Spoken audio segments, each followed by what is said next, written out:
Party के खिलाफ कितना रोष लोगों में था, जो रिफ्लेक्ट करता है नतीजों में। जी ओके, बिल्कुल। वीरेंद्र सिंह जी, आप ही के पास आएंगे। 90% आबादी और ओबीसी में कुर्मी पटेल का जिस तरीके से आपने देखा कि सामंजस्य था, समाजवादी पार्टी का पूरा पीडीए जोर चला है, सर क्या कहेंगे इस पर? देखिए, पीडीए का नारा अब लोगों के समझ में आ रहा है कि पीडीए क्यों अखिलेश यादव ने चलाया था। और महत्वपूर्ण बात यह है कि जब भाजपा वोट मांगती है तो ये कहती है कि आपका एक एक वोट मोदी को जाएगा, कैंडिडेट को ना देखो। और कैंडिडेट तीसरी बार आ गया है वही जिससे जनता नाराज थी, तो कब तक कैंडिडेट का ना देखो, जब वही बार बार आ रहा है जो लोगों के काम नहीं करता, जो लोगों की बात नहीं सुनता, जिसकी छवि खराब है, और वही कैंडिडेट। तो नुकसान इसीलिए हुआ, मोदी के नाम पर नुकसान नहीं है, ये कैंडिडेट का नुकसान है। दूसरा, अखिलेश यादव को बार बार ये कहते हैं भाजपा वाले कि ये तो मुल्ला मुलायम और ये मुसलमान पाकिस्तान खुश हो जाएगा, कांग्रेस जीत जाएगी। ये आज बड़ी संख्या में ओबीसी वोट अखिलेश यादव के साथ चला गया। वो देश के तीसरे बड़े नेता के बन के उभरे हैं अखिलेश यादव। इस उत्तर प्रदेश ने बीजेपी की उम्मीदों पर पानी फेर दिया सिर्फ अखिलेश यादव की वजह से। अखिलेश यादव पूरे चुनाव में संयमित रहे, कोई भी बयान ऐसा नहीं आया ना। आजम खां जेल में बंद है, नहीं तो कंट्रोवर्सी जरूर पैदा होती। अखिलेश यादव अकेले 80 से ज्यादा 82 जनसभा उन्होंने की, एक आदमी अपने कंधे पर पूरा चुनाव लेकर दौड़ता रहा और एक तरफ पूरी फौज रही।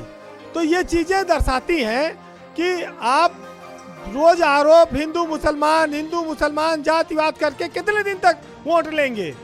आपको जमीन पर लोगों के लिए करना होगा, आपके मंत्रियों को करना। अब टेनी हार गए, महेंद्र नाथ पांडे हार गए, बड़े बड़े नाम, स्मृति जी हार गई, अब कौशल किशोर लखनऊ हार गए, उनकी पत्नी जहां मलिहाबाद से विधायक है वहां भी वो हार गए। तो ये चीजें क्यों होती हैं? ये चीजें तब होती हैं जब जनता आपसे ऊब जाती है, जब लोगों को लगता है कि सब खाली हवा में चल रही चीजें, सब खाली उल्लू बनाया जा रहा है। जी, वक्त हमारे पास कम है। अच्छा, बीएसपी पर क्या रिएक्शन देना चाहेंगे? बीएसपी की सुप्रीमो मायावती ने भी ट्वीट कर दिया, कह रही है बीएसपी को भारी नुकसान हुआ है। और साथ ही साथ आपने देखा होगा कि आज मुख्यमंत्री योगी आदित्यनाथ जी का जन्मदिन भी है। वो उत्साह जो दिखना चाहिए था, शायद नतीजे इस तरीके से आए, वो दिख नहीं रहा है। देखिए, मायावती ने तो अपने हाथ से अपने पैर पे कुल्हाड़ी मारी है। वो अकेले लड़ने का बहुत ज़्यादा दम भर रही थी, बहुत ज़्यादा वो जोर शोर मचा रही थी।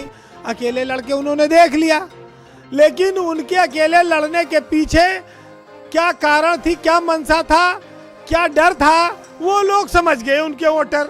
और वो जान गए कि ये बीजेपी की मदद कर रही हैं, ये अखिलेश यादव को हराना चाहती हैं। इसमें मायावती एक्सपोज हो गई और इसलिए उनका वोटर भाग गया। भतीजा गया था, कुछ 2-4 जगह बोला, सभा किया, लेकिन उसका भी उन्होंने पर कतर दिया और उसके खिलाफ मुकदमा अलग हो गया। हालांकि उसको सुरक्षा भी मिल गई थी बीच में। ये भी जो है बहुजन समाज में बात चली गई कि बीजेपी ने उनको भतीजे को वाई कैटेगरी सुरक्षा। तो मायावती अब एकदम देखिए जीरो पे आ गई हैं। विधानसभा में एक विधायक है, तो मायावती के पास बचे नहीं कुछ। अब वही 8-9% वोट बचा है। अब वो बीजेपी के पास पहले था, कुछ इधर उधर भटका है, देखिए आगे क्या होता है। बिल्कुल। लेकिन एक चीज जरूर कहूंगा कि उत्तर प्रदेश में योगी आदित्यनाथ की सरकार के लिए ये कठिन दौर है बहुत जी। और मुख्यमंत्री के तौर पर अगर उनका ये एक बुलडोजर हो, ये इनका कानून व्यवस्था ना होती, माफियाओं पर ये अतीक अहमद और मुख्तार अंसारी जैसे लोग, तब तो ये बीजेपी और डूब जाती।